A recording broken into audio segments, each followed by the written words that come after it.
Hello students, आज हम class 12 के पहले चैप्टर संबंध और फलन रिलेशन एंड फंक्शन के बारे में पढ़ेंगे। पहली इकाई में दो चैप्टर हैं, संबंध और फलन और आर्टिफिशियल यानी प्रतिलोम त्रिकोणमितीय फंक्शन। ये दोनों चैप्टर मिला के 10 नंबर का आता है। ठीक है, तो लगभग ये मान के चलिए 5 या 6 नंबर का आपको इस चैप्टर से मिल जाता है, संबंध और फलन से। ठीक, ये चैप्टर हम 11th में पढ़ भी चुके हैं, जिसमें हमने संबंध के बारे में पढ़ा था, संबंध क्या होता है, फलन क्या होता है। यहाँ हमको ये पढ़ना है कि संबंध के प्रकार क्या होते हैं, कितने प्रकार का होता है, और फलन के प्रकार के। लेकिन थोड़ा सा हम रिवाइज कराते हुए फिर सिलेबस पे आते हैं। ठीक है, तो संबंध क्या होता है ये हम पढ़ चुके हैं, लेकिन हम फिर से रिवाइज करा देते हैं और फिर हम यहाँ के सिलेबस यानी संबंध के प्रकार पर आते हैं। ठीक है, इससे पहले कि हम संबंध को बताएं, इससे पहले हम एक कार्तीय गुणनफल को बता देते हैं। कार्तीय गुणनफल आप लोगों ने पढ़ा था, लेकिन फिर भी हम बता देते हैं। जैसे मान लीजिए कोई एक सेट ए है जिसमें अवयव 1 2 3 4 एलिमेंट हैं। ठीक है, और एक सेट बी है जिसमें 4 5 6 ये 3 एलिमेंट हैं। ठीक है, तो इनका जो कार्टेशियन प्रोडक्ट होगा ए क्रॉस बी, कैसे लिखेंगे, ए क्रॉस बी, वो होगा ऑर्डर पेयर में होंगे 1 4 1 5 1 6 2 4 2 5 2 6 3 4 3 5 3 6 4 4 4 5 4 6। ठीक है, तो ये जो चीज होगी, ये ऑर्डर पेयर में जो एलिमेंट लिखे हैं, यानी 1 का 4 के साथ, 1 को 5 के साथ, 1 को 6 के साथ, 2 4 2 5 2 6, ऐसे ही 4 4 4 5 4 6, ये सारे एलिमेंट जो होंगे वो ए क्रॉस बी में आएंगे।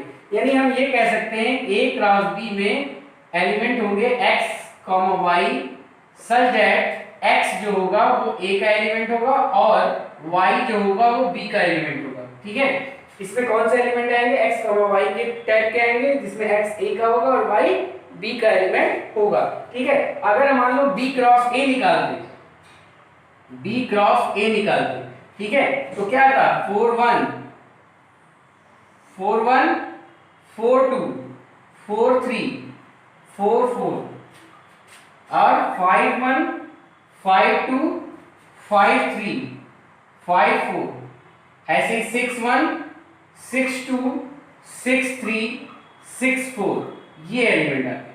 ठीक है, अब देखो यहाँ पे हमने क्या लिखा है, b क्रॉस 1, यानी एलिमेंट जो b का होगा वो पहले रहेगा और a का एलिमेंट जो होगा वो बाद में होगा। यानी b क्रॉस a अगर हमको डिफाइन करना है तो एलिमेंट a क्रॉस b के होंगे सच दैट a जो होगा वो b में बिलोंग करेगा और b जो होगा वो a में बिलोंग करेगा।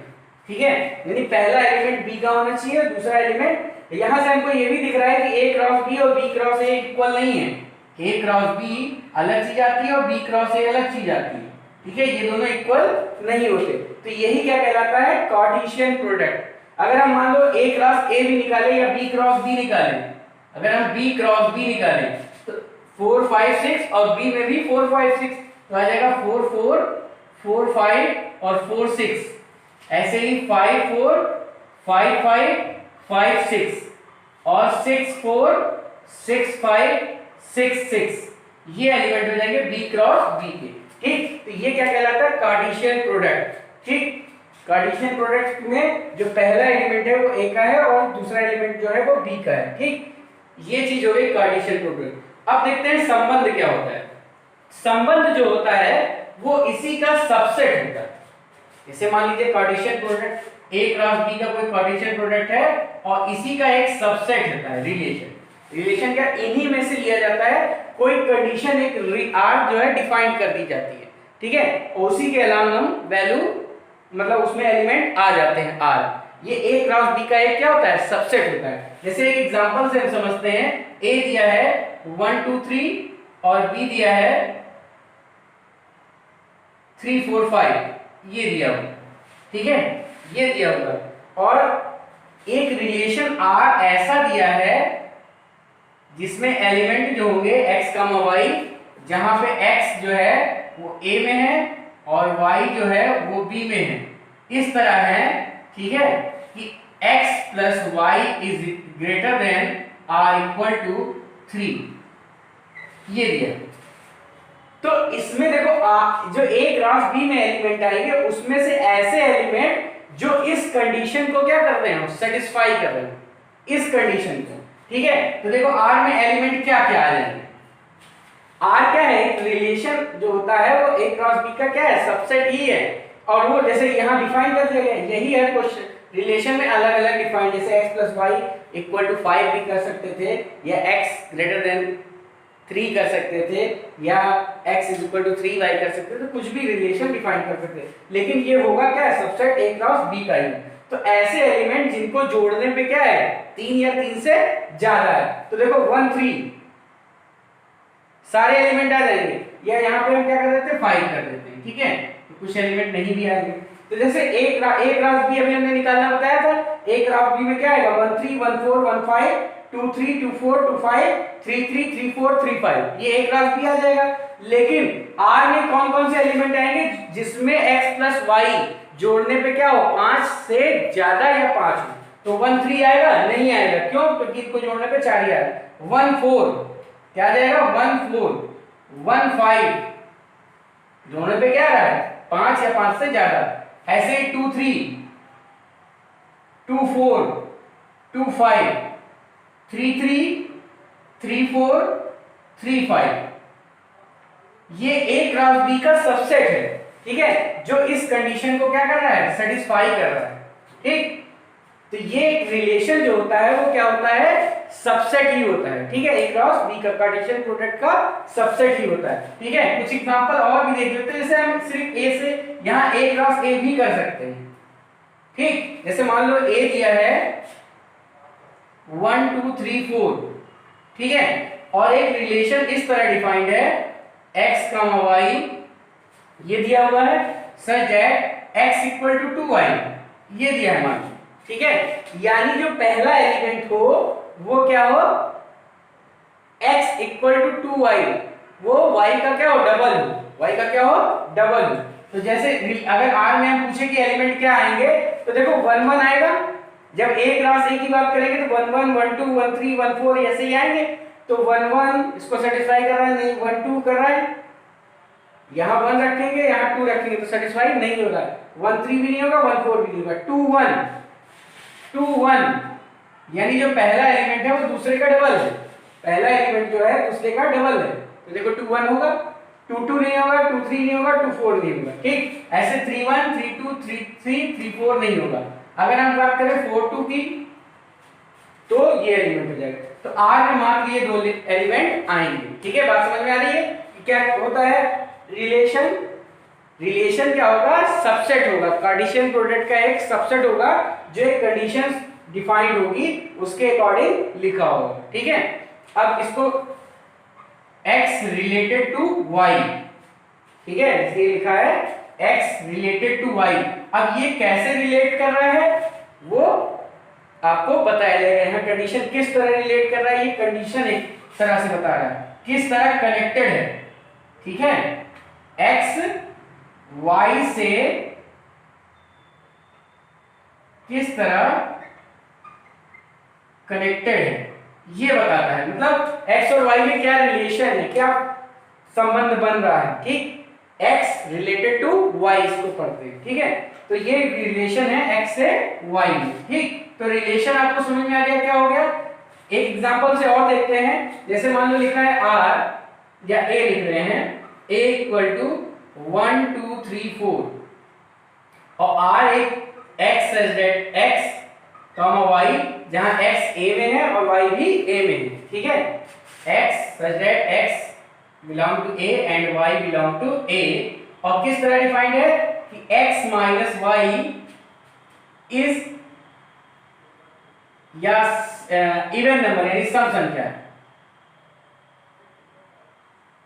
x कामा y जो है वो x माइनस y क्या है, सम संख्या है, ठीक है। सम संख्या देखो पॉजिटिव भी हो सकती है, नेगेटिव भी हो सकती है, जीरो भी हो सकती है, 2 4 5 6 2 4 6 8, ये -2 -4 -6, ये भी हो सकती है।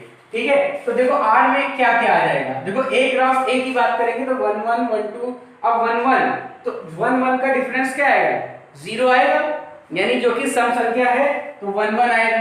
1 2 डिफरेंस निगेटिव इवन नंबर नहीं आएगा। 1 3 1 4 नहीं आएगा। अब देखो 2 1, 2 1 का डिफरेंस भी 1 नहीं आएगा। 2 2 2 3 भी नहीं आएगा। 2 4, ठीक, ऐसे 3 1 3 2 नहीं आएगा। 3 3 और 3 4 भी नहीं आएगा। ऐसे ही 4 1 भी नहीं आएगा। 4 2 4 3 भी नहीं आएगा। 4 4, तो ये जो है इस कंडीशन को सेटिस्फाई कर रहे हैं। x माइनस वाई क्या होगा, सम संख्या, 0 आएगा जो कि सम संख्या है। डिफरेंस क्या आएगा, 2 आएगा जो कि सम संख्या है। 0 आएगा, 2 आएगा, 2 आएगा, और यहाँ पे क्या आएगा, 0 आएगा, 2 आएगा और 0 आएगा। ठीक, तो जो x और y का डिफरेंस होना चाहिए वो सम संख्या होना चाहिए। तो ये डिफाइन हो गया। ठीक, अब हम बात करते हैं संबंध का डोमेन, कोडोमेन और रेंज क्या होती है। ठीक है, डोमेन जिसको हम प्रांत भी कहते हैं, ठीक है, ये क्या होती है। तो जो एलिमेंट R में देखेंगे, R का वो एलिमेंट जो, जैसे ये जो पहला एलिमेंट है वो क्या है, डोमेन है, उसका सेट। जैसे इस एग्जांपल में देखें तो 1 2 3 4, ये क्या है, प्रांत R में देखेंगे। ठीक, और अगर कोडोमेन की बात करें, सप्रांत, अगर हम सप्रांत की बात करते हैं तो ये A में ही देखते हैं। A क्रॉस A है तो जो सेकंड एलिमेंट है, जैसे A क्रॉस B देखते हैं तो ये जो B होता है वो कोडोमेन होता है। ठीक है, अभी हम आरेख पर बता देते हैं। तो इसमें देखो जो सेकंड एलिमेंट होगा, इसमें A R में नहीं बल्कि यहीं पे, तो वो A ही है, यानी 1 2 3 4 5 ही है। और प्रांत क्या होता है, परिसर, परिसर जिसको इंग्लिश में कहते हैं रेंज। क्या कहते हैं, रेंज, रेंज या परिसर। वो क्या होगा, वो R का जो सेकेंड एलिमेंट है, R का उसका सेट। तो देखो 1 है, 2 भी है, 3 भी है, 4 भी है, ये हो जाएगा परिसर। अब इस एग्जांपल में तीनों A आ रहे हैं। ठीक है, तो कोई एक ऐसा एग्जांपल ले लेते हैं उसमें जिसमें अलग अलग दिखे, वो मतलब कुल मिला के हम ये कह सकते हैं जो R है, तो R में जो पेयर होंगे, ऑर्डर पेयर, तो उसमें जो पहला एलिमेंट होगा उसका जो सेट होगा वो क्या होगा, डोमेन।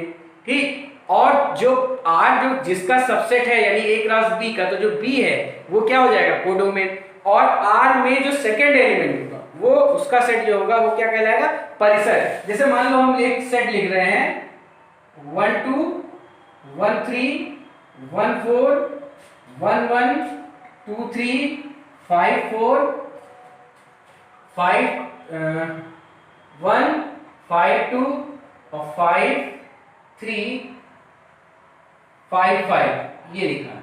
मान लो हमने ये लिखा, कोई भी रिलेशन है, A दिया है 1 2 3 4 5 और B दिया है ये भी 1 2 3 4 5 दिया। नहीं, इसको मान लेते हैं 5 6 ले लेते हैं। ठीक है, मान लो ये दिया कोई रिलेशन है, कोई भी रिलेशन है, हमको सिर्फ यहाँ पे तुम्हें क्या बताना है, डोमेन क्या होता है, कोडोमेन क्या होता है और रेंज क्या होता है। तो जो डोमेन होगा तो R में जो पहला एलिमेंट है उसका सेट, तो 1 दिख रहा है, 2 दिख रहा है, 3 दिख रहा है और 5 दिख रहा है। तो 1 2 3 और 5 ये हो गया तुम्हारा। R में देखना है, ये क्या हो गया, डोमेन।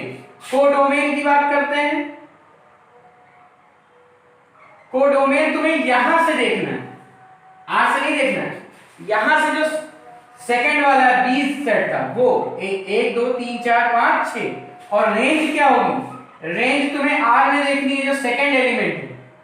सेकंड एलिमेंट क्या है, 2 है, 3 है, 4 है, 2 3 4 और 5, ये हो जाएगा रेंज। यानी ये दोनों हमको R में देखना। R का जो पहला अवयव है, जो ऑर्डर पेयर में जो पहला क्रम है वो क्या है, डोमेन है, और जो दूसरा है वो रेंज है, और जो क्रॉस जिसका सबसेट लेते हैं रिलेशन, उसका जो सेकंड, जैसे ए क्रॉस बी लिखा है तो बी जो होगा वो क्या कहलाएगा, कोडोमेन। ठीक, तो कार्तीय गुणनफल क्या होता है, संबंध क्या होता है, संबंध में डोमेन, कोडोमेन और रेंज क्या होती है। ठीक है, ये हम जान गए। ठीक, अब हम आते हैं संबंध के प्रकार, टाइप्स। यहां से आपका सेकेंड ईयर का सिलेबस चालू होता है। ये सारी चीजें हमने फर्स्ट ईयर में पढ़ी थी, ठीक है, उसको आप रिवाइज भी कर लेंगे। अब देखो types of relation, types of relation, यहां पे हम इसके बारे में पढ़ते हैं। ठीक, तो मेनली जो तीन रिलेशन, मेनली, ठीक है, हमने मेनली यूज किया, मतलब और भी रिलेशन होते हैं, लेकिन मुख्यतः हमको यहाँ तीन रिलेशन की ज्यादा जरूरत पड़ती है। उसमें पहला होता है स्वतुल्य, स्वतुल्य संबंध, रिफ्लेक्सिव, रिफ्लेक्सिव रिलेशन। ये क्या होता है, तो रिलेशन ही है ये, लेकिन रिलेशन में कुछ कंडीशन दे देंगे, स्वतुल्य हो जाएगा, कुछ और कंडीशन दे देंगे, सममित हो जाएगा, कोई और कंडीशन दे देंगे, संक्रमक हो जाएगा। ठीक है, तो स्वतुल्य क्या होता है, फॉर एवरी ए, जैसे मान लो कोई रिलेशन ए है, for every A belong to A implies that a comma a belong to R, यानी अगर कोई सेट है A, जैसे रिलेशन होगा तो रिलेशन क्या होता है, सबसेट होता है A क्रॉस A का। तो जो एक अगर कोई एलिमेंट A में है तो A और A वो R में होगा। ठीक है, सारे एलिमेंट, मतलब जितने भी एलिमेंट, जैसे अगर मान लें हम ये एग्जांपल से समझ सकते हैं, जैसे मान लो ये दिया है R, A दिया है 1 2 3, ठीक है, और एक रिलेशन है A क्रॉस A से जो डिफाइंड है इस तरह x, y, और जो x y है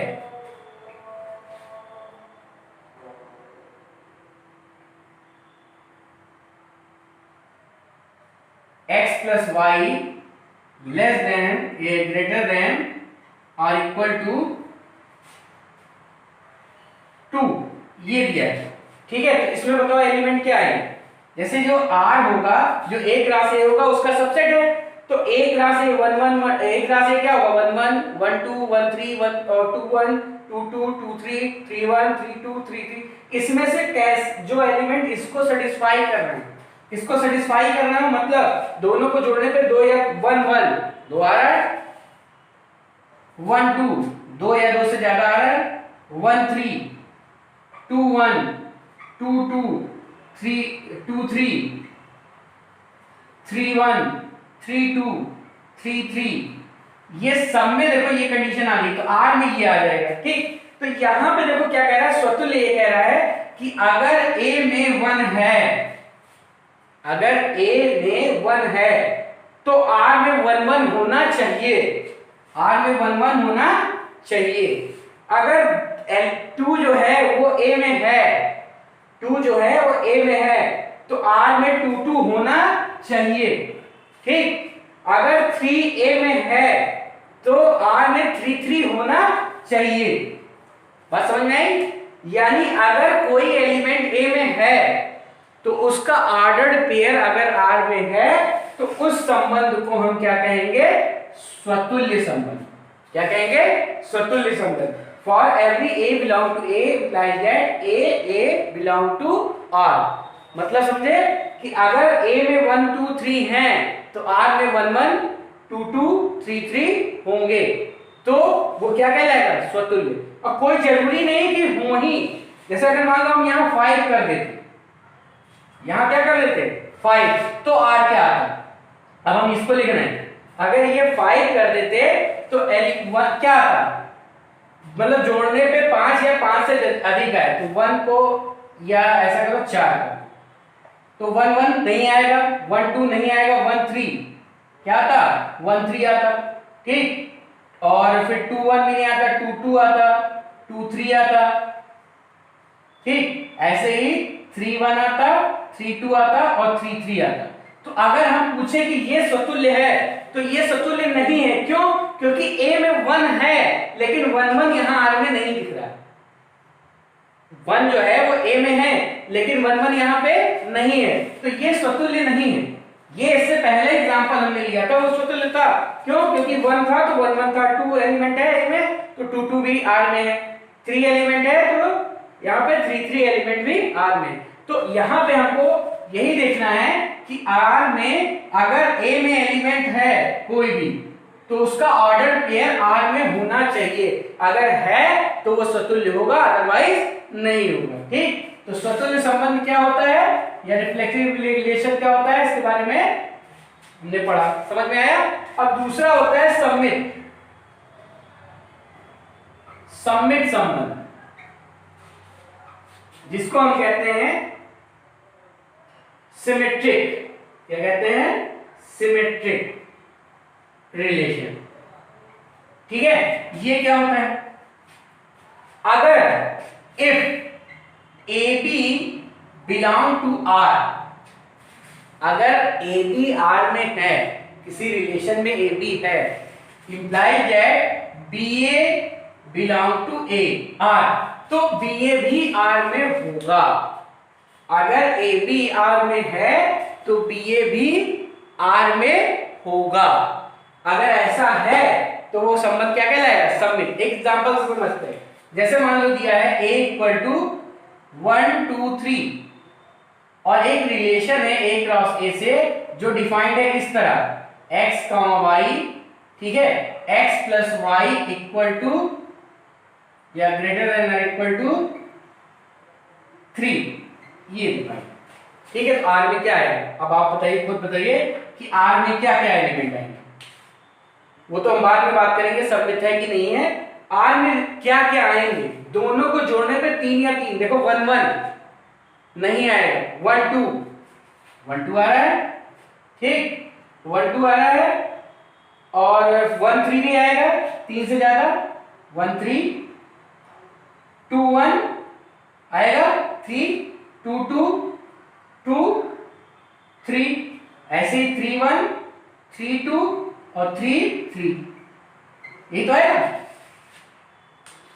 इन दोनों कंडीशन को, दोनों को एलिमेंट को जोड़ने पे 3 या 3 से ज्यादा आ रहा है, 1 1 नहीं हो सकता, बाकी सारे हो जाएंगे। ठीक, अब यहां पे देखो, ये हम पूछे, देखो ए बी अगर आर में है तो बी ए भी आर में होगा। अगर 1 2 है एलिमेंट आर में तो 2 1 भी होगा। ठीक, अगर 1 3 है तो 3 1 भी होगा। अगर 2 2 है तो इसका उल्टा 2 2 ही होगा। अगर 2 3 है तो 3 2 भी होगा। ठीक, तो यहां पे ये क्या दिख रहा है कि ये सममित है। सममित के लिए क्या होगा? अगर ए बी आर में है तो बी ए भी आर में होगा। अगर ऐसा है तो वो संबंध क्या कहलाएगा? सममित संबंध। अगर ऐसा नहीं है तो वो सममित संबंध नहीं कहलाएगा। बात समझ में आई? अगर ए कोई small A element capital A element में है तो ए जो होगा वो आर में होगा, वो क्या कहलाता है? स्वतुल्य। और अगर ए भी आर में है तो बी ए भी आर में अगर दिख रहा है, अगर 1 2 है तो 2 1 भी होना चाहिए, 3 1 है तो 1 3 भी होना चाहिए, 2 3 है तो 3 2 भी होना चाहिए। अगर ऐसा है तो वो क्या कहलाएगा? सममित संबंध। बात ये है। अब आते हैं तीसरे पे, संक्रमक। तीसरा संबंध क्या है? संक्रमक संबंध, ट्रांजिटिव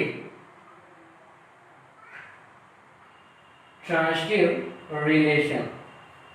ठीक है, संक्रमक संबंध क्या होता है? देखो इसमें अगर ए बी है, बिलोंग कर रहा है आर में, और बी सी जो है वो बिलोंग कर रहा है आर में, implies that A C also belong to are.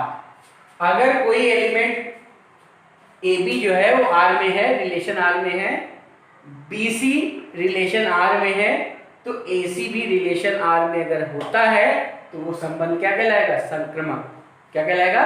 संक्रमक। जैसे एक एग्जांपल से समझ रहे हैं, अगर मान लो 1 2 है और 2 3 है तो 1 3 भी अगर उसमें मिल जाता है तो क्या होगा? जैसे 1 2 है, ए बी है और BC है तो AC भी अगर उसमें मिल जा रहा है तो वो होगा।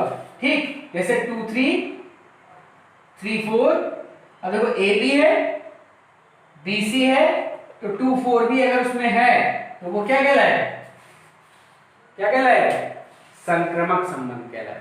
ठीक है, यानी AB अगर R में है, BC R में है, तो AC also belong to R, ये क्या कहलाता है, संक्रमक संबंध। ठीक, तो स्वतुल्य for every A belong to A implies that A belong to R, और सममित के लिए क्या होना चाहिए, AB belong to R implies that BA also belong to R, ये सबमिट हो जाएगा। और संक्रमक के लिए AB belong to R, BC belong to R implies that AC also belong to R। तो AC भी अगर R में बिलोंग कर रहा है तो वो क्या कहलाएगा, संक्रमक संबंध कहलाएगा। बात क्लियर है। ठीक, अब देखो अगर मान लो कोई रिलेशन ऐसा है, अब हो सकता है कि कोई रिलेशन ऐसा हो जो सम्मित हो लेकिन स्वतुल्य ना हो, या हो सकता है कोई संबंध ऐसा हो जो संक्रमक हो, सम्मित हो, स्वतुल्य ना हो। ठीक है, ऐसा भी हो सकता है कि तीनों हो सकता है किसी में एक हो, किसी में दो हो, ऐसा भी हो सकता है। संबंध होंगे, लेकिन संबंध की यहाँ अगर ये पहली कंडीशन फॉलो कर रहा था जो हमने बताया था, A बिलोंग टू R, तो वो स्वतुल्य होगा। AB अगर है तो BA भी है अगर, तो वो क्या होगा, सम्मित। AB बिलोंग कर रहा है R में, BC बिलोंग कर रहा है R में, तो AC अगर आल्सो बिलोंग टू R तो वो संक्रमक होगा।